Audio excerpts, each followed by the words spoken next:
So, hello, नमस्कार to the all chemistry lovers, doctors and engineers of the near future. Chemistry के सभी चाहने वालों को विजय कुमार सोनी की ओर से केमिस्ट्री वाला चैनल पर हार्दिक अभिनंदन, हार्दिक स्वागत केमिस्ट्री के लिए। अभी तक बात करें तो हम वीडियो में पहले बात कर चुके हैं अणुसंख्यक गुणधर्मों की और उसके अलोंग बात कर चुके हैं वाष्प दाब का आपेक्षिक अवनमन। आज जो हम बात करने जा रहे हैं वो बहुत ही इंपॉर्टेंट प्रॉपर्टी है, वो है अपने आप में क्वथनांक उन्नयन। So this is the second property जिसका नाम है आपके पास में क्वथनांक उन्नयन। क्वथनांक उन्नयन इसे हम डिनोट करते हैं डेल्टा टीबी से। बी मीन्स बॉइलिंग पॉइंट अर्थात क्वथनांक। बात करें सबसे पहले कि क्वथनांक होता क्या चीज है, तो लो स्टैंडर्ड में हम लोग पढ़ के आए हैं पर्टिकुलर कि वह तापमान बिंदु जिस पर कोई भी द्रव उबलने लग जाए या वह तापमान बिंदु जिस पर कोई द्रव वाष्प में बदल जाए उसे हम उसका क्वथनांक कहते हैं। लेकिन यहां थोड़ी सी डिफरेंट डेफिनेशन है। क्या परिभाषा है कि वह तापमान बिंदु, वह ताप जिस पर किसी द्रव का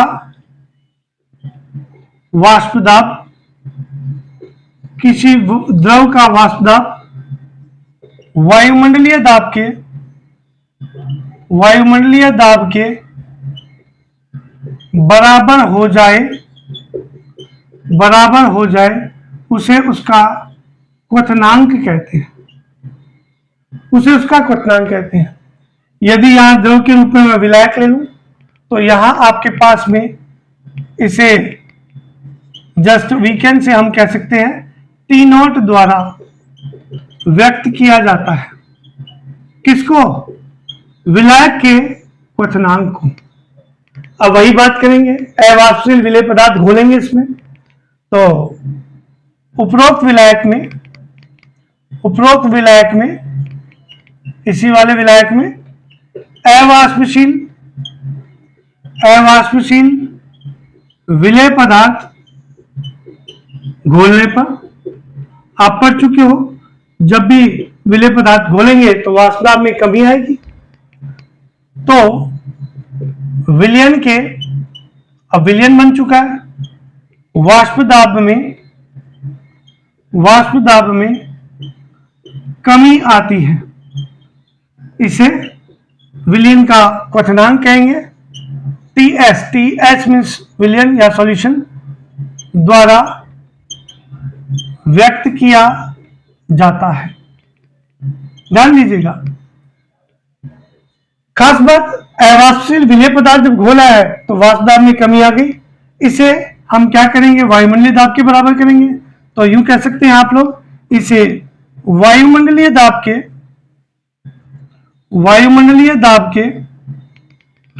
बराबर करने के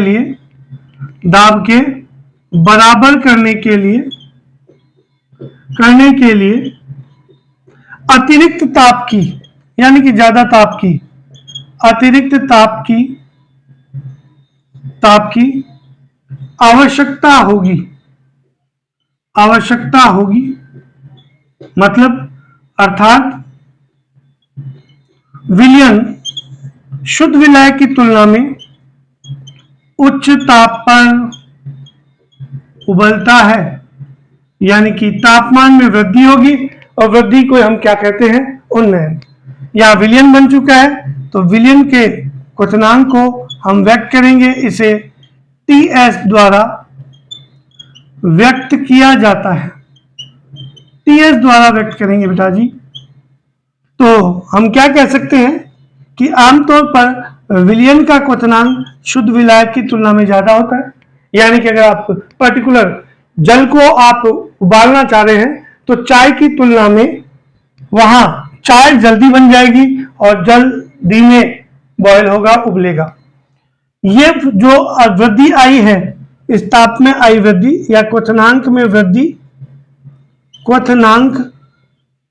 वृद्धि जिसको हम क्या भी कह रहे हैं, उन्नयन, क्वथनांक उन्नयन, ये होगा आपके पास में टीएस माइनस टी नॉट, जिसको हम डिनोट करते हैं डेल्टा टीबी से। ये था आपके पास में क्वथनांक उन्नयन। बात करें तो राउल्ट के नियमानुसार क्वथनांक उन्नयन एक अणुसंख्यक गुणधर्म है, तो जस्ट आप कह सकते हैं राउल्ट के मतानुसार या राउल्ट के अनुसार अणुसंख्या गुणधर्म है। अणुसंख्या गुणधर्म है तो यहां पर क्वथनांक उन्नयन कर दिया। क्वथनांक उन्नयन ये समानुपाती होगा उस विलयन की मोललता के, क्वथनांक उन्नयन को आपने डिनोट किया है डेल्टा टीबी से। तो delta TB is proportional to मोललता स्मॉल एम होती है। तो ये आपके पास में फॉर्मूला आता है, यहां कर दिया आपने डेल्टा टीबी और ये कर दिया इज इक्वल टू के बी इंटू स्मॉल एम। यह आ गया समीकरण नंबर 1। इस पूरी बात को आप एक चित्र से समझ सकते हैं। ये कुछ इस प्रकार से है, ये कर दिया आपने यहां पर ताप, ये कर दिया आपने वाष्प दाब, ये आपने ले लिया वायुमंडलीय दाब। यहां वायुमंडलीय दाब जिसको हम एटमॉस्फेरिक प्रेशर भी कहते हैं। शुद्ध विलायक को जब आप गर्म करेंगे तो जब ये इसके बराबर हो जाएगा तो आप इसको कहेंगे पर्टिकुलर एक एक्सिस पास कर देंगे।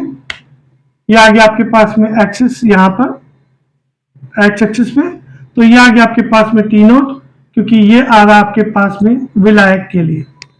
अब आपने इसमें अवाष्पशील विलेय पदार्थ घोल दिया। अवाष्पशील विलेय पदार्थ घोला तो वाष्प दाब में पर्टिकुलर कमी आएगी, ये यहां आ गया। जैसे आपने इसको अतिरिक्त ताप की आवश्यकता होगी तो गर्म करते जाएंगे, ये यहां जाकर के इस वायुमंडलीय दाब के बराबर हो जाएगा। ये कुछ इस प्रकार से वायुमंडलीय दाब के बराबर हो गया। अब हमने यहाँ पे एक्सिस पास कर दिया कुछ इस प्रकार से, यहां आपके पास में आ गया टीएस, तो ये टीएस ज्यादा है, टी नॉट कम है, तो ये टीएस माइनस टी नॉट, यही आपके पास में होता है डेल्टा टीबी, जिसे हम कहते हैं क्वथनांक उन्नयन। उसके बाद में बात करें तो पर्टिकुलर यहां इंपॉर्टेंट चीज चल रही है साहब, जो कि केबी है।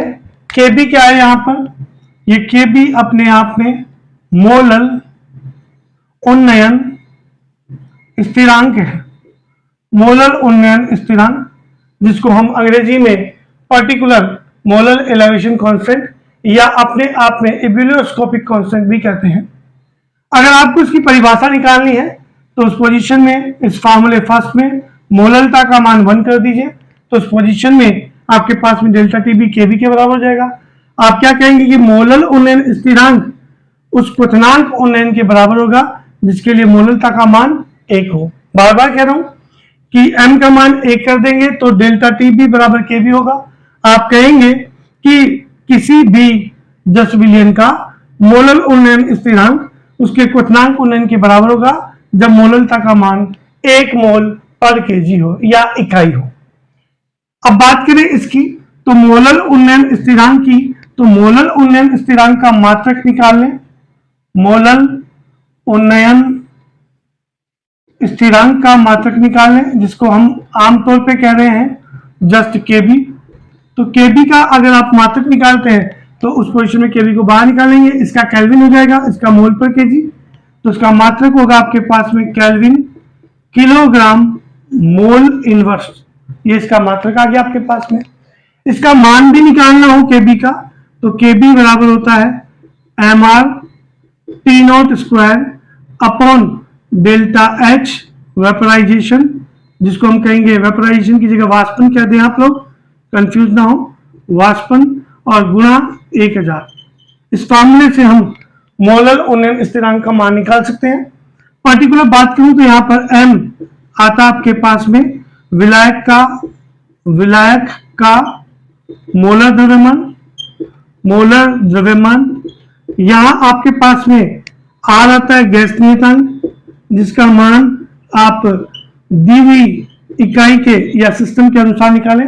अगर आपके पास में सीजीएस में है तो इसका मान 8.314 joule kelvin inverse mole inverse होगा। Joule kelvin inverse mole inverse, this is the J joule. और टी नोट आपके पास में बचता है, वो अभी जस्ट हमने पढ़ा है कि विलायक का क्वथनांक, जिसको हम शुद्ध विलायक का क्वथनांक भी कह सकते हैं। और डेल एच आगे आपके पास में मोलर, डेल एच वाष्पन, जिसको हम कह सकते हैं मोलर वाष्पन, मोलर वाष्पन एंथैल्पी, मोलर वाष्पन एंथैल्पी भी कहते हैं। तो ये था आपके पास में केबी के अलों। बात करूं अब यहां मोलरता के लिए, तो डेल्टा टीबी बराबर या था आपके पास में केबी इंटू विलेय के मोल, विलेय के मोल बटे विलायक का भार, विलायक का भार, ये कर दिया आपने किलोग्राम में। मोल निकालने आते आपको, दिया हुआ भार बटे अणुभार, यानी कि विलेय का भार ग्राम में बटे उसका मोलर द्रव्यमान या अणुभार। तो इसको हम कह सकते हैं डेल्टा टीबी, और करके ये हो जाएगा delta TB is equal to KB into विलेय का भार ग्राम में बटे विलेय का अणुभार, विलेय का अणुभार या मोलर द्रव्यमान इंटू विलायक का भार, विलायक का भार, ये दे रखा आपको किलोग्राम में। इसको हम ग्राम में भी चेंज कर सकते हैं। ग्राम में चेंज करेंगे तो 1000 का डिवाइड करेंगे, 1000 ऊपर चला जाएगा। ये समीकरण नंबर 2 आ गया आपके पास। अब हम अज्यूम कर लें, मान लें यदि स्मॉल डब्ल्यू ग्राम विलेय, ये वाला विलेय का भार, जिसका मोलर द्रव्यमान या अणुभार, मोलर द्रव्यमान हमने यहां पे मान लिया स्मॉल एम, विलायक के, विलायक के कैपिटल डब्ल्यू ग्राम में, कैपिटल डब्ल्यू ग्राम में घुला हो, देख सकते हैं विलायक के भार को किलोग्राम की जगह ग्राम में लिया तो 1000 से डिवाइड करना पड़ेगा। तो समीकरण आपके पास में, तो समीकरण 2 आपके पास क्या हो जाएगा, delta TB is equal to KB into विलेय का भार, स्मॉल डब्ल्यू ले लिया आपने, ये ग्राम में है, बार बार कह रहा हूं, ये 1000 आपने जो डिवाइड किया किलोग्राम को ग्राम में चेंज करने के लिए, अपॉन मोलर द्रव्यमान आपने एम ले लिया, यहां आपके पास में विलायक का भार कैपिटल डब्ल्यू ग्राम, और ये आता आपके पास में समीकरण नंबर 3 जो कि एक अणुसंख्या गुणधर्म है। या न्यूमेरिकल की संभावना, आंकिक प्रश्न की संभावना इस फार्मूले पे होती है और इस फार्मूले पे होती है। 2 फार्मूले और हैं, उनको डिस्कस करेंगे। विलेय का मोलर द्रव्यमान निकालना है, वो कैसे निकालेंगे देखिएगा, इसको पढ़िए।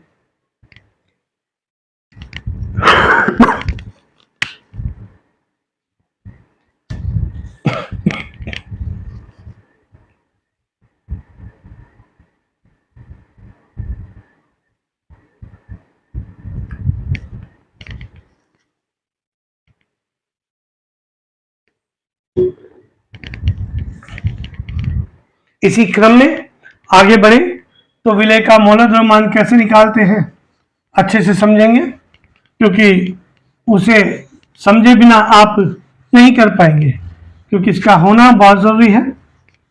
तो ये आता आपके पास में विलेय का मोलर द्रव्यमान या अणुभार कैसे निकालते हैं। ये आ गया विलेय का मोलर द्रव्यमान ज्ञात करना। यहां हम समीकरण 3 का उपयोग करेंगे।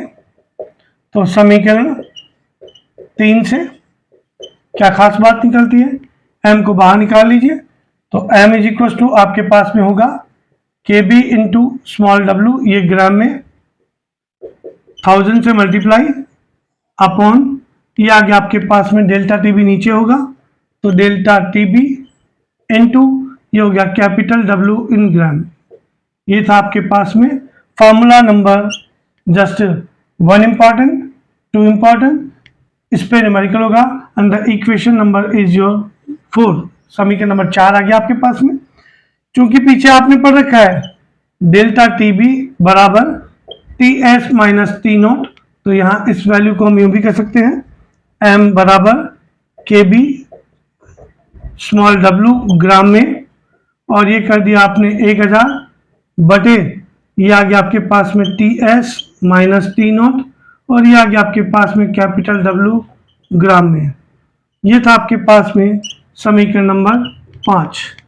इन दोनों समीकरण की सहायता से आप विलेय के मौलिक द्रव्यमान को ज्ञात कर सकते हैं। तो यहाँ इंपॉर्टेंट फॉर्मूलों की लिस्ट में बात करूं तो स्टार मार्क कर चुका हूं और कर देता हूं 1, 2, 3 और 4। ठीक इसी प्रकार से वास्तुदाब के आपेक्षिक फॉर्मूले में भी हमने 4 फॉर्मूलों की बात की न्यूमेरिकल के रिगार्डिंग, वो भी आपको ध्यान रखने हैं। ये था आपके पास में पर्टिकुलर द्वितीय या सेकंड कॉलिगेटिव प्रॉपर्टी अनुसंख्या गुणधर्म क्वथनांक उन्नयन डेल्टा टीबी।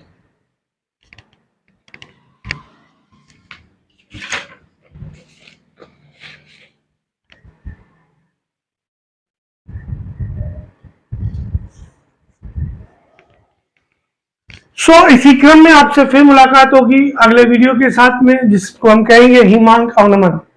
तब तक के लिए धन्यवाद, शुक्रिया। बट याद रखें, इन वीडियोज को अधिक से अधिक, ज्यादा से ज्यादा सब्सक्राइब करें, शेयर करें, ताकि उन बच्चों तक भी पहुंच पाए जो हमारी पहुंच से बहुत दूर है। तब तक के लिए धन्यवाद, शुक्रिया।